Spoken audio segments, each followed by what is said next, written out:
بطور مسلم ایک مسلمان کے لیے یہ بات بہت اہم ہے کہ وہ جو کام کرتا ہے، اس کا جو کام ہے، جو اس کے ہاتھ سے کام ہوتا ہے، جو چیز وہ پروڈیوس کرتا ہے، وہ کتنی معیاری ہے، اس کا معیار کیا ہے۔ اسلام نے مقدار کی بجائے معیار کو ترجیح دی ہے، اور یہی آیت مبارکہ کہ الذی خلق الموت والحیات لیبلوکم ایکم احسن عملا، کہ اللہ نے زندگی اور موت کا سلسلہ اس لیے بنایا کہ وہ تمہیں آزمائے کہ تم میں سے اچھے اعمال کون کرتا ہے۔ اکثر عملہ نہیں ہے، زیادہ اعمال کون کرتا ہے یہ نہیں ہے، احسن عملہ، اچھے اعمال کون کرتا ہے یہ مطلوب ہے۔ کوئی شخص کسی جگہ پہ موجود ہے،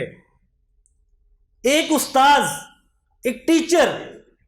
ایک سکول میں پڑھانے والا، کالج یونیورسٹی میں پڑھانے والا، ایک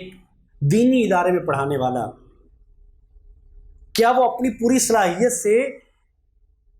بچوں کو وہ دے رہا ہے جو وہ وصول کرتا ہے، جو تنخواہ لیتا ہے، جو عوض میں اسے تنخواہ ملتی ہے، اور تنخواہ کے عوض میں جو اس نے دینا تھا، کیا وہ چیز دیتا ہے؟ اور اگر وہ جاتا ہے،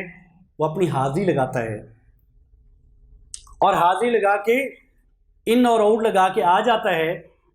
اور وہ سمجھتا ہے کہ اس کی بنیاد پہ مجھے تنخواہ مل جائے گی، اور وہ مل جاتی ہے،